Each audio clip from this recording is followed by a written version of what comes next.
Feliz sábado. Tudo bem com você? Como é que foi sua semana? Tudo certo? Tranquilo? Já retinha final de ano, né? Que bom que você pôde separar esse tempo para estar com a gente hoje, mais esse sábado de manhã. Essa semana tivemos mais uma semana curta, né?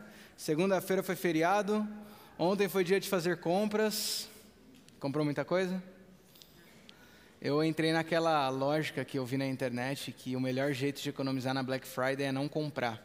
E deu certo, viu? Economizei bastante, foi bem legal. Fica a dica aí para você. É um método que funciona mesmo. A semana foi boa, mas eu confesso que eu vi uma notícia sobre semana que vem que eu achei terrível. Você chegou a ver essa notícia sobre semana que vem? Estava dando aí, eu li.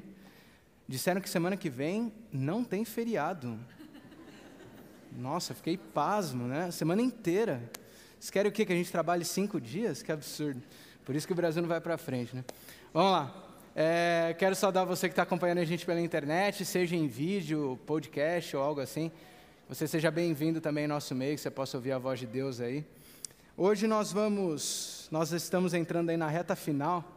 Na verdade, depois dessas sequências de feriado em novembro, a gente tem uma parada de novo só no Natal agora. Então agora é a hora que nossa cabeça começa a funcionar para terminar o ano. E é por isso que hoje nós estamos iniciando uma nova série nesse nosso momento de estudos da manhã. Essa série se chama Em Todo o Tempo. Em Todo o Tempo. Esse é o tema que a gente vai estar estudando. É uma série curta de apenas 3 episódios, então a gente vai estar 3 semanas falando sobre esse tema. Mas ela pensa justamente na lógica de fim de ano. Você já parou para pensar que hoje falta exatamente 1 mês para o Natal? Já parou para pensar nisso? O ano está acabando. É aquela época que corre mais do que a gente vê. Por isso, toda a nossa vida já começa a ser projetada para o fim de ano. Depois da Black Friday que a gente teve ontem, você vai ver que agora todo o mercado vai se voltar para as vendas, intensamente agora, para as vendas do Natal e do fim de ano. Nas próximas semanas, nossa preocupação no trabalho vai ser não apenas alcançar metas, mas fechar as metas, fazer o balanço do ano, alcançar os alvos, avaliar como foi o ano. Daqui a 2 ou 3 semanas termina o período letivo e os estudantes saem de férias. A partir da próxima semana, talvez, já tenhamos algumas pessoas da nossa comunidade que comecem a viajar, uma vez que cada um tira férias do trabalho em momentos diferentes aí do fim de ano. Essa semana a Globo já lançou a vinheta de fim de ano, né, o que oficializa completamente que o ano acabou. Fato é que a nossa cabeça agora já se preocupa mais com 2018 do que com 2017. Por isso, as nossas aspirações mudam, nosso pensamento muda. E a gente costuma, nessa época do ano, sempre assim, a gente começa a ter um pensamento mais de reavaliação, olhar para trás, ver o que aconteceu, olhar para frente, ter ansiedade pelo futuro. Talvez a gente poderia dizer que nessa época do ano a gente costuma olhar a vida por 3 pontos de vista. Primeiro, olhamos para o passado, avaliando tudo que a gente passou, que a gente superou, enfim. Segundo, nós olhamos para o presente, avaliando aonde nós chegamos. E finalmente nós olhamos para o futuro, onde avaliamos onde queremos chegar, reafirmando votos ou mudando as nossas metas. E é exatamente isso que a gente vai fazer nessa série, nesses 3 episódios. Nós vamos agradecer pelo ontem, reconhecer o hoje, para poder decidir o que virá no amanhã. E sempre tendo uma certeza acima de tudo, que Deus esteve conosco, Deus estará conosco, e Deus, ou melhor, está conosco e estará conosco por todo o tempo. O Deus esteve conosco ontem, está hoje e vai estar amanhã. Por isso hoje, nós iniciaremos essa série falando sobre o ontem. Hoje falaremos sobre ontem. Vamos começar olhando para o passado. Vou te convidar a olhar para trás, ver tudo o que passamos, para que a gente possa fazer algumas reflexões. Para isso, convido você a abrir sua Bíblia já em 1 Samuel. É a história que a gente vai usar de base hoje. 1 Samuel capítulo 7. 1 Samuel capítulo 7. Eu vou ler a partir do verso 7, nosso tema de reflexão. 1 Samuel, capítulo 7. E antes de lermos o texto, convido você mais uma vez a fechar seus olhos, como de costume, quero fazer mais uma oração contigo. Oremos.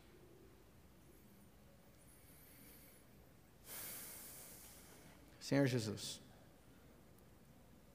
fim de ano está chegando, a nossa correria da semana ela aumenta, fica mais intensa, a gente chega cansado nessa reta final, um ano desgastante, um ano de desafios, mas como é bom, Senhor, que privilégio é justamente nessa correria a gente ter esse dia separado para poder descansar e reavaliar nossas ações, Senhor. Obrigado por esse presente do sábado. Nós vamos agora começar a ler a Tua Palavra e meditar, refletir, estudar sobre o que o Senhor pretende para a nossa vida, o sonho do Senhor para a gente. Hoje a gente vai olhar para o passado, Senhor, para o ontem. E às vezes o olhar para o passado nem sempre é tão simples. Às vezes envolve um pouco de dor, às vezes envolve dúvidas ou desafios. Por isso eu te peço que nesse momento, ao olharmos para trás, que nós possamos ser conduzidos pelo Senhor para sair daqui mais cheios de Ti. Que a gente possa reconhecer os Teus atos no passado para que estejamos cheios de Ti no presente. Então, por favor, fala com a gente a partir de agora, Senhor. Desacelera o nosso coração, limpa a nossa mente, para que a gente possa estar preparado para ouvir Tua voz. Que nesse momento, todo som e barulho se cale. Que apenas a Sua presença possa ser sentida aqui. E que o mesmo Espírito Santo que inspirou os profetas a escrever esse livro sagrado, possa agora falar aos nossos ouvidos e que nós possamos sair daqui transformados pela Tua Palavra. Em nome de Jesus nós oramos. Amém.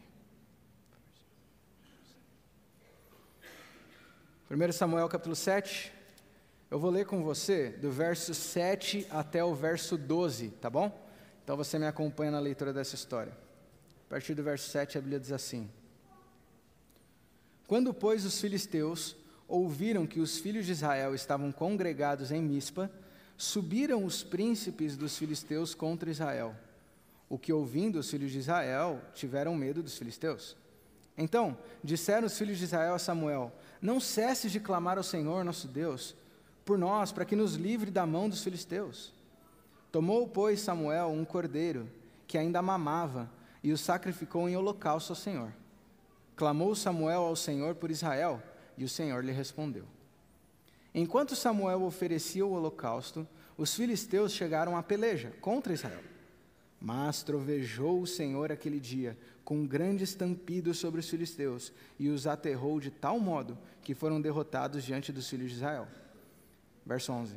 Saindo de Mispa, os homens de Israel perseguiram os filisteus e os derrotaram até abaixo de Bet-car. Tomou então Samuel uma pedra e a pôs entre Mispa e Sem, e lhe chamou Ebenezer, e disse: Até aqui nos ajudou o Senhor. A história do povo de Israel, ela é curiosa. Na verdade, as atitudes de Israel são curiosas. Em alguns momentos, a impressão que a gente tem é que Israel sofria de algum tipo de amnésia. É algo curioso. Eu acho que é seguro dizer que Deus nunca se revelou a um povo com tanta força, com tanta intensidade, como Ele se revelou ao povo de Israel. Concorda? Esse é o povo, para pensar comigo, esse é o povo que comeu o pão da chuva. Esse é o povo que tomou água saindo de uma pedra. Esse é o povo que caminhou a seco no meio do Mar Vermelho. Esse é o povo que vivenciou as pragas. Para pensar. Esse é o povo que ouviu a voz de Deus no Sinai, literalmente. Muitos desse povo, inclusive, viram a Deus. Deus talvez nunca tenha se revelado de forma tão intensa quanto para o povo de Israel. Ainda assim, curiosamente ou não, em vários momentos da história, nós vemos o povo de Israel se distanciando de Deus, dando a impressão até que eles nunca tinham visto uma ação sobrenatural de Deus. A gente vê o povo de Israel duvidando de Deus, questionando Deus, como se nunca tivessem visto o seu poder e seu amor. O trecho da história que a gente leu hoje vem justamente de um desses momentos de baixa. Nessa gangorra espiritual da vida de Israel, estavam embaixo. E agora estavam tentando levantar. A Bíblia conta que o sacerdote que governava indiretamente Israel era o sacerdote Eli. Eli é conhecido por ter ensinado Samuel o caminho que ele deveria seguir, o menino Samuel. Eli era um homem de Deus, é verdade, mas ele tinha algumas falhas. Nesse momento da história, Eli já estava com idade bastante avançada. Sua atuação já era cada vez mais limitada e, principalmente, os seus filhos costumavam blasfemar o templo, assim, de forma corriqueira, e Eli era bastante permissivo, não tomava uma atitude para resolver esse problema. Com tudo isso, o sacerdote Eli foi perdendo a credibilidade sobre o povo de Israel, e o povo foi cada vez mais se afastando do caminho de Deus, como várias vezes acontece na história. Sabe qual foi o auge, ou o momento que o povo de Israel percebeu quão longe eles tinham ido? Foi quando eles perderam o objeto mais precioso que eles tinham. A história conta que os filisteus invadiram Israel, e agora eles roubaram a Arca da Aliança. Quando isso aconteceu, Israel percebeu que eles chegaram no ápice do fundo do poço, o ápice de baixo. Perderam o símbolo da presença de Deus. Isso fez com que alguns percebessem que eles precisavam voltar para Deus. Só para você ter uma ideia, a mensagem ou a notícia de que a arca tinha sido roubada era tão dura, que a Bíblia fala que Eli um dia estava sentado na cadeira dele e ele recebeu 2 notícias trágicas. A primeira, os seus 2 filhos tinham morrido. Qual foi a reação dele? Ficou profundamente triste. Veio a segunda notícia, a arca foi roubada. Com essa notícia ele caiu para trás e morreu, de forma trágica. A notícia da arca era pior, ou mais assustadora até mesmo, do que a morte dos filhos. Por isso Israel percebeu que eles precisavam mudar, eles precisavam fazer alguma coisa. Em paralelo a tudo isso, a Bíblia fala que o menino Samuel, ele crescia, e ia ganhando respeito no meio do povo. Nitidamente ou inegavelmente, Samuel era um homem de Deus. E por isso ele foi ganhando a credibilidade, a confiança. Até dado momento onde Samuel foi eleito pelo povo de Israel o juiz sobre essa nação. Samuel agora governaria Israel, porque ele seguia a vontade de Deus. E talvez a parte mais curiosa é que assim que Samuel foi eleito o novo juiz de Israel, a primeira atitude, pelo menos grande, que ele teve, foi separar um espaço e armar um altar para oferecer sacrifícios a Deus. O povo precisava voltar para Deus. Só que a Bíblia conta, e aí entra no trecho que lemos, que enquanto Samuel montava o altar, os filisteus mais uma vez invadiram a terra de Israel. Mas agora não mais para roubar a arca, porque na verdade quando eles roubaram a arca deu tudo errado, um monte de gente começou a morrer em volta deles, eles devolveram a arca, falaram, não quero mais isso. Só que agora era para aniquilar Israel de vez. Qual era a diferença do povo de Israel nesse momento? Eles estavam voltando para Deus. Por isso, quando os filisteus invadem Israel, os israelitas correm para Samuel, que é o que lemos, e dizem, Samuel, por favor, oferece mais sacrifícios a Deus, porque nós precisamos dele como nunca. E a Bíblia fala que nessa hora, que Samuel começou a orar a Deus, Deus trouxe uma tempestade tão grande e tão forte, que muitos filisteus morreram, e os que sobraram correram de medo. E a Bíblia fala que depois os israelitas foram correndo atrás dos filisteus. Eles não sabiam muito bem o que fariam se alcançassem os filisteus, mas eles correram atrás, porque Israel teve a vitória. Deus deu a vitória para Israel. E aí chegamos no trecho mais importante para nosso estudo de hoje.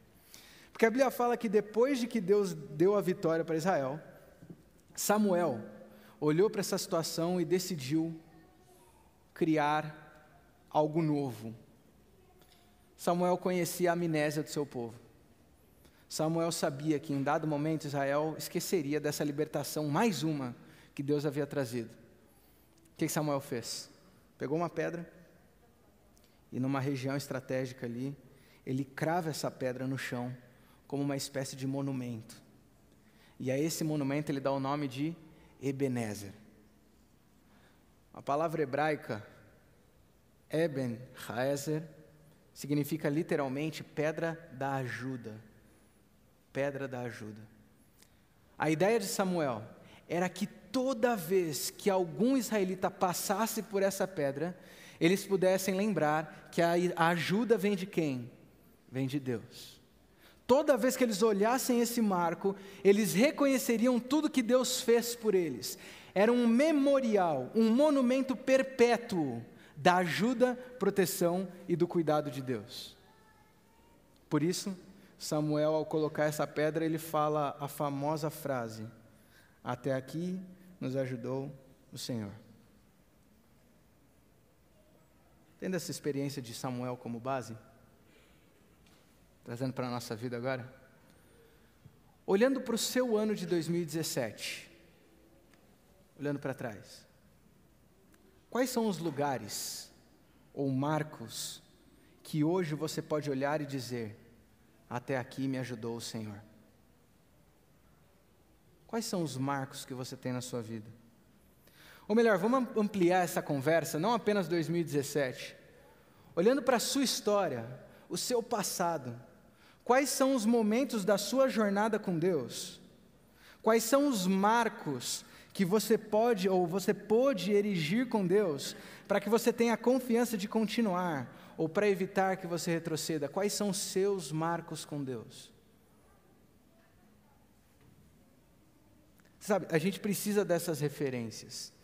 A gente precisa desses marcos na nossa história com Deus, que a gente pode olhar e ter a convicção que a gente está andando no caminho certo. Deixa eu dar um exemplo aqui. O meu exemplo vai ser meio bobo, tá? Já adianto, antes de mais nada. Mas acho que ilustra bem a ideia. É o seguinte, no trânsito, eu sou aquele tipo de motorista que troca de faixa o tempo inteiro. Sabe quando você está andando e tem um cara que fica trocando e não para no lugar? Talvez seja eu. Que fique claro que eu não corto o trânsito, tá? Eu não sou pastor, não é vida louca, tá tudo bem, sigo as regras de trânsito, dou a seta, tudo certinho. A única coisa é que eu não tenho paciência de ficar parado atrás de uma faixa, ali esperando o cara andar. Então é assim, mesmo que a faixa do lado tenha um carro a menos, eu estou mudando, entendeu? Mudando o tempo inteiro. É mais forte do que eu. Inclusive, às vezes quando eu pego estrada, uma Bandeirantes da vida, volta, ou quando você pega contrafluxo, está vazia a estrada, eu continuo trocando de faixa igual para fazer a curva menor, sabe? Fazer por dentro, vai para fora. É mais forte do que eu, enfim. Só que qual é o problema desse meu hábito aqui de trocar faixas? É que quando a gente pega um trânsito pesado, tipo uma marginal da vida, já diz a lei de Murphy que essa ideia de trocar faixa não funciona. Porque a hora que eu trocar de faixa, o que vai acontecer com a minha faixa? Vai parar e a outra vai andar. E aí eu entro num dilema da minha vida. Toda vez que eu entro num trânsito desse. Por quê? O meu coração quer ligar a seta e mudar de faixa. Fica empurrando minha mão para trocar de faixa. E a minha razão aperta o freio, dizendo, não, fica aí, porque não vai adiantar. Aí nessa luta aqui contra a carne, eu desenvolvi uma técnica, que também não é nada demais, talvez muitos de vocês façam isso, que é o seguinte. Quando eu estou numa faixa e o coração começa a falar muito alto para trocar, eu escolho um carro que é meio diferente. Tem uma cor vermelha, sabe? Um caminhão diferente. E eu uso ele de referência. Aí eu troco de faixa. Vocês fazem isso também, né? Eu troco de faixa. Aí quando eu troco de faixa, eu começo uma competição comigo mesmo, para ver quem anda mais. Já fizeram isso, né? Estou sabendo. Aí o que acontece? Talvez você já foi minha referência, você não sabe, você tem um carro diferente. Aí o que acontece? Troco de faixa, eu estou vendo o caminhão ali, legal, o carro vermelho. Aí eu começo a andar, e eu vejo que o carro vermelho vai ficando para trás. Ah, perdeu, besta. Estou lá, tranquilo, ganhei. E não é incomum acontecer, você sabe disso que acontece contigo. Dá uns 10 minutos depois, eu esqueci do carro. De repente eu olho para o lado, quem que está passando? O carro vermelho está me passando. O que aconteceu? Isso acontece muito quando você pega uma estrada e você tenta passar as pessoas. Você ultrapassa um monte, vai naquela correria, e quando chega no farol, já na entrada da cidade, quem para do teu lado? O cara que você passou achou que ele estava devagar. Dá uma coisa ruim, né? Não é de Jesus isso. Mas enfim, por que eu estou falando isso? Quando eu vejo esse carro passando, mesmo tanto tempo depois, eu percebo que a escolha que eu tive de mudar de faixa não foi tão boa quanto eu pensei. E eu não estou avançando tão rápido quanto eu queria. Na nossa vida espiritual, às vezes a gente precisa de marcos assim. Referências. Sabe aquela dúvida que você tem? E você, quando resolve, coloca um marco? Por quê? Porque quando esse marco começa a chegar perto de novo, você sabe se você está andando para trás ou se você continua avançando na direção de Deus. Nós precisamos de marcos na nossa vida espiritual para que a gente tenha certeza que está no caminho ou na melhor faixa para poder andar. Deve entender? Então eu te pergunto de novo, quais são os marcos com Deus que você tem na tua vida? Quais são os marcos que você tem na sua história? Deixa eu te dar um exemplo prático. Quando eu estava preparando essa mensagem, essa semana, eu comecei a lembrar de marcos meus, que eu tive que pensar no tema. E comecei a lembrar de alguns marcos da minha história, da minha jornada com Deus. Vou citar 3 aqui de exemplo. Não vou contar a história porque não é o ponto, tá? É só para citar como funciona o marco. Um marco, o primeiro que eu me lembrei foi na minha adolescência. Na minha adolescência teve um momento que eu tive uma decepção com a vida, essas que adolescente tem o tempo inteiro. E acabei culpando Deus. Deus não tinha nada a ver com a história, mas eu culpei Ele.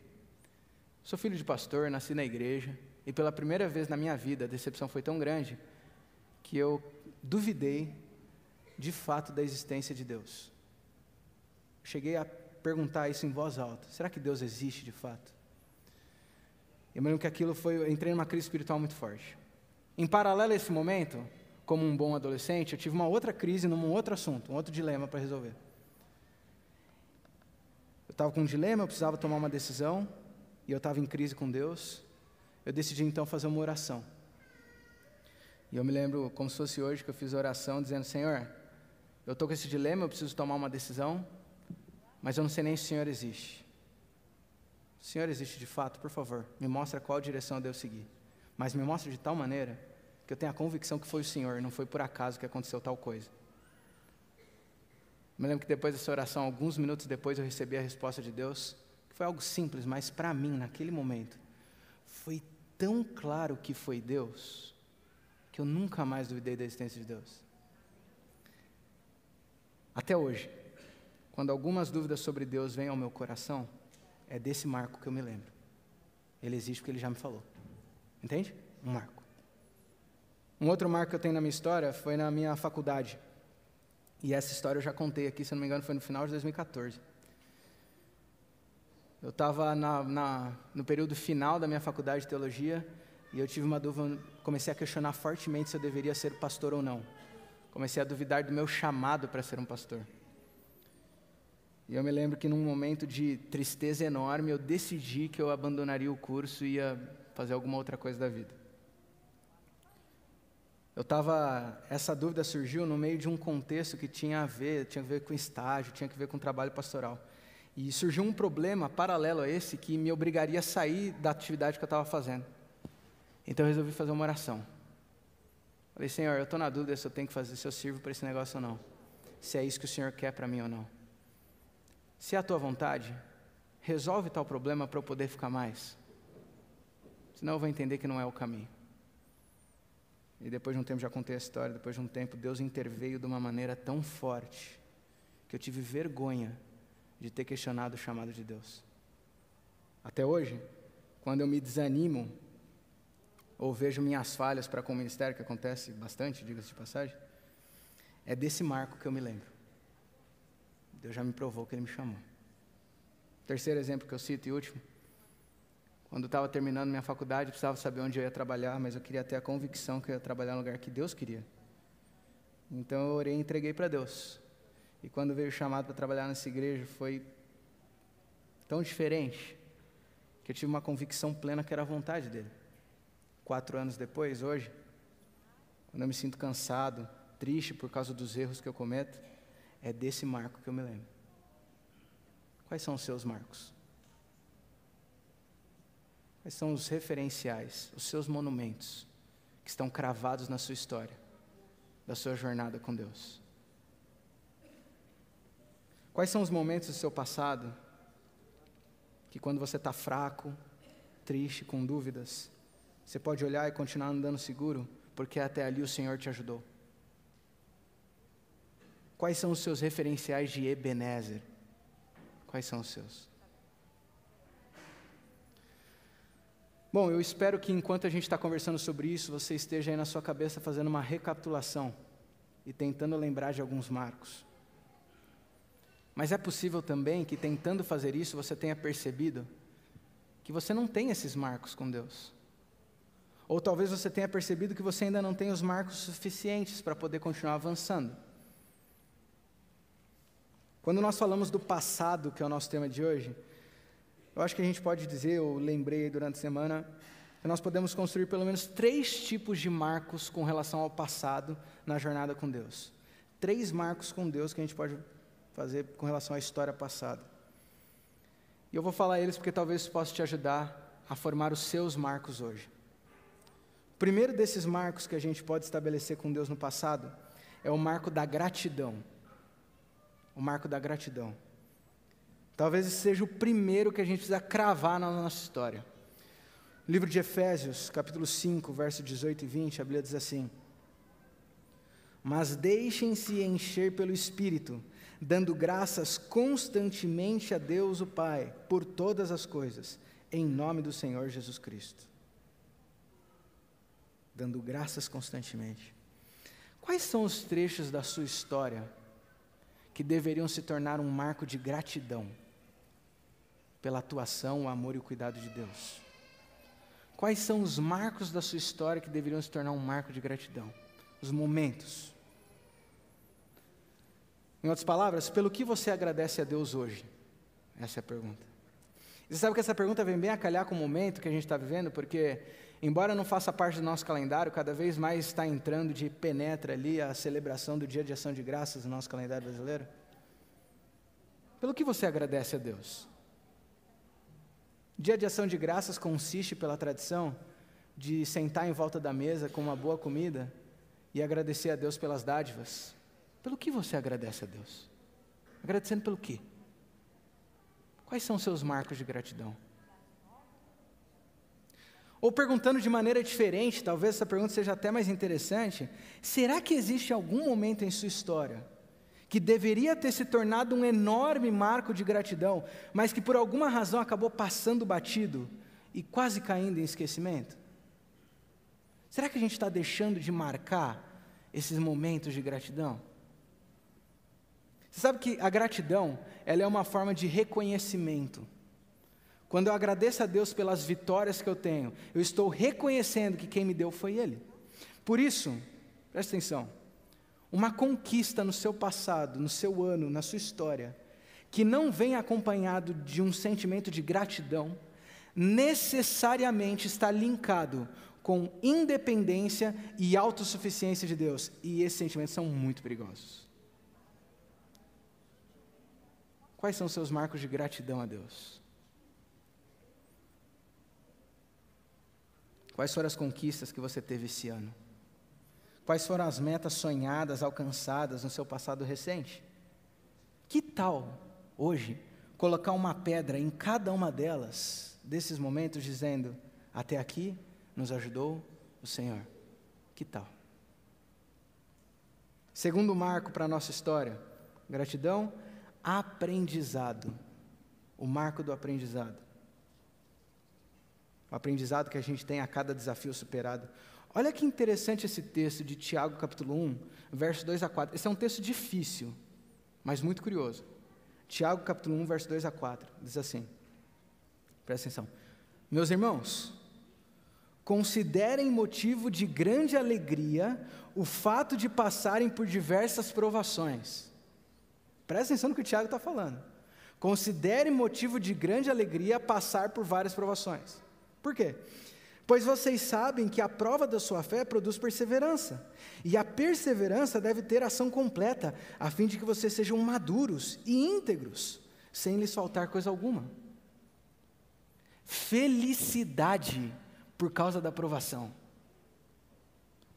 Existe um ditado da língua inglesa popular que diz algo mais ou menos assim: aquilo que não te mata te faz mais forte. Talvez seja a versão americana do que não mata engorda, não sei. Embora eu nunca entendi essa frase, porque engordar é ruim também, nunca entendi, mas enfim. Essa frase ela vem imbuída daquele conceito de que acredita nos seus sonhos, que você vai conseguir. Deixando tudo isso de lado, indo para o ponto espiritual, os desafios que provam as nossas crenças, levando nossa fé ao limite, quando superados, tornam a nossa fé muito mais forte. Por isso eu te pergunto, o que você tem aprendido das provações que você tem enfrentado nos últimos tempos? Veja, a pergunta não é nem quais provações você tem enfrentado. A pergunta é o que você tem aprendido dessas provações.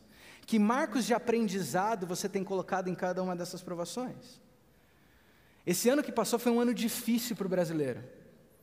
Eu sei que muitos de vocês sentiram isso na carne. Quais foram as lições que você aprendeu das crises de 2017? O que a sua fé aprendeu com o desemprego? O que ela está aprendendo ainda, talvez? O que a sua fé aprendeu com o fim da sua poupança ou da reserva financeira que você tinha feito por tanto tempo? Acabou. O que você aprendeu disso? O que a sua fé aprendeu com as discussões que colocaram a união da família em xeque? O que você aprendeu da sua crise no casamento? O que a sua fé aprendeu com os desentendimentos e as mágoas que alguns amigos te causaram? O que você aprendeu das decepções com as pessoas? O que a sua fé aprendeu com aquele momento que parecia que Deus não estava por perto? O que a sua fé aprendeu com a perda daquele seu ente tão querido? O que sua fé aprendeu com o luto?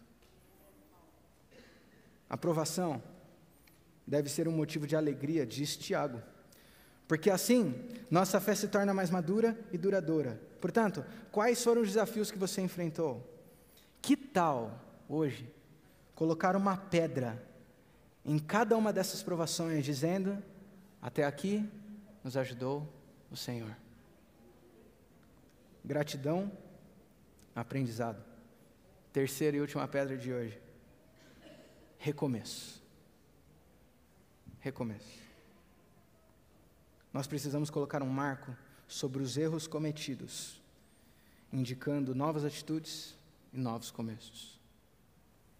Um texto super conhecido de Lamentações 3, versos 22 a 23 diz assim: as misericórdias do Senhor são a causa de não sermos consumidos, porque as suas misericórdias não têm fim. Renovam-se a cada manhã, grande é a sua fidelidade. Se renovam a cada manhã. Para muita gente, lembrar do passado significa encontrar marcos, mas não marcos positivos. Marcos de culpa e de dor, por causa dos erros que foram feitos. Para muitos, o ontem deixa um marco de dor, tristeza, decepção. São aqueles desejos não cumpridos, aquelas metas não alcançadas, e aqui eu não estou mais falando de metas de ano novo, emagreceu, essas coisas assim, não. Estou falando suas metas com Deus, que a gente tenta parecer com Ele cada ano mais, mas parece que nunca chega. A gente comete os mesmos erros.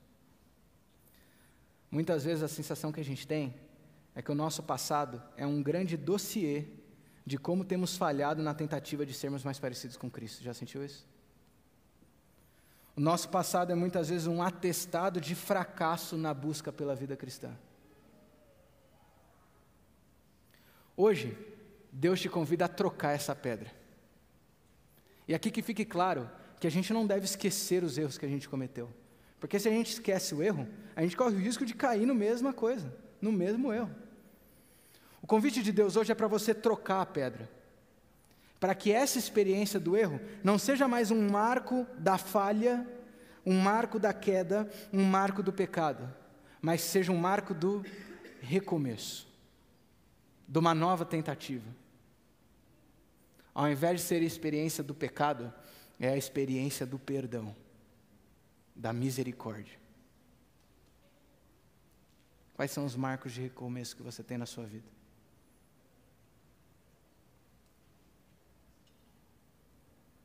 Se Deus nos perdoa, por que não perdoar a nós mesmos? Cada novo dia, cada novo ano é uma nova chance de um novo começo. Por que não recomeçar? Que tal, hoje, colocar uma pedra em cada uma dessas manifestações de perdão? Veja, não nos momentos de erro, mas colocar uma pedra em cada um dos momentos de manifestação de perdão, dizendo, até aqui nos ajudou o Senhor. Que tal?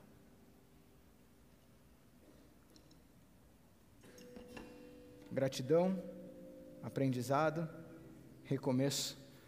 Quais são as marcas que você leva em sua história? Quais são os seus referenciais de Ebenezer?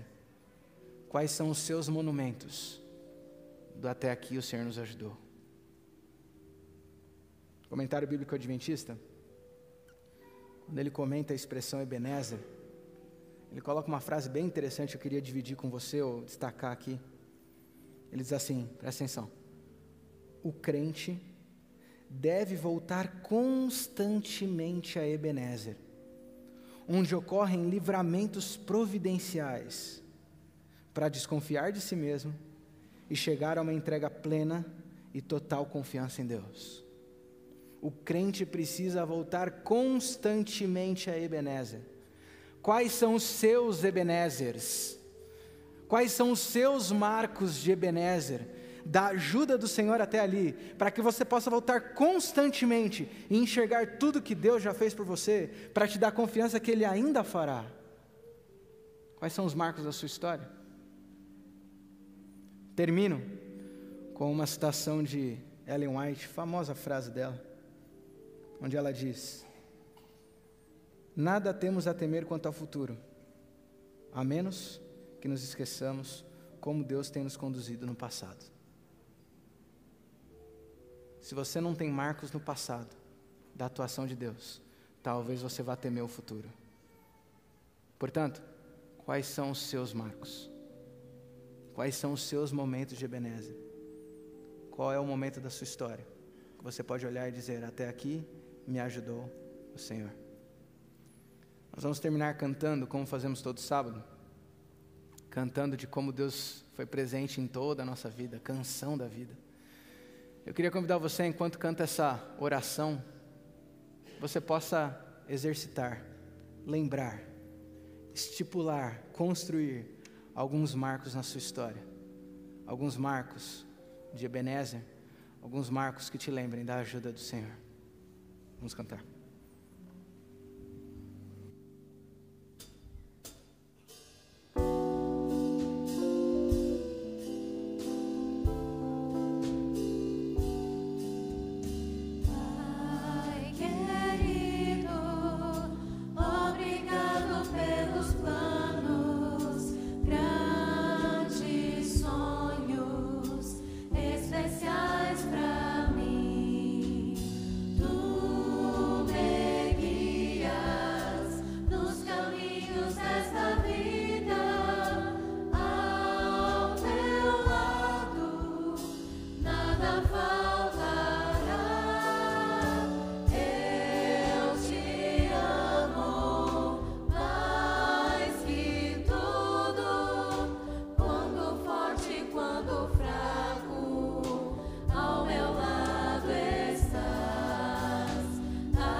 Um pouquinho diferente no final, queria te convidar a falar uma frase comigo. Fica atento, você vai entender durante a oração. Oremos. Senhor Jesus, Quando a gente olha para o nosso passado, para a nossa história, para o nosso ano, tem muitas coisas que a gente não queria ver, Senhor. Existem trechos da nossa história que, se a gente tivesse uma borracha mágica, a gente apagaria no instante que aquele episódio terminou, porque nos envergonha. A gente está muito longe de ser quem a gente queria ser. Tem erros que a gente comete e entra ano, sai ano. Mas o mais bonito da nossa história é que mesmo nesses momentos, quando a gente olha para a sua história, na nossa história, a gente vê que a história é completamente diferente. Porque quando o Senhor está com a nossa história fica linda. Porque os momentos de vitória são os momentos que a tua mão atuou. Os momentos de aprendizado, de provação, se transformam em momentos que nós vimos a tua mão atuando mais uma vez. E mesmo quando erramos, nós ainda assim vemos a tua mão, porque o Senhor nos dá uma chance de um recomeço. Senhor, a nossa memória é fraca. Não deixa a gente cair em esquecimento cada um desses momentos que o Senhor interveio em nossa história, Senhor. Nos ajuda a colocar marcos na nossa jornada espiritual. Uma pedra, como Samuel colocou, para que toda vez que a gente tenha dúvidas, fraquezas, questionamentos, toda vez que a gente não entenda o que está acontecendo, que a gente possa olhar para essas pedras de Ebenezer e poder ver a tua mão atuando o tempo todo em nossa história, Senhor. Nos ajuda a cravar essas pedras como um monumento perpétuo do teu cuidado, do teu amor e da tua presença, Senhor. E que toda vez que a gente olhe para essa pedra na nossa história, que nós possamos dizer: até aqui nos ajudou o Senhor, como Samuel disse. Por isso hoje, criando já alguns marcos, ou talvez fazendo desse momento um marco, nós terminamos essa oração, Senhor, falando todos juntos essa frase que Ebenezer nos ensina, dizendo agora que até aqui o Senhor nos ajudou. Amém. Deus te abençoe. Lição de casa para essa semana: criar marcos na sua história. Não se esqueça das ações de Deus. Boa semana.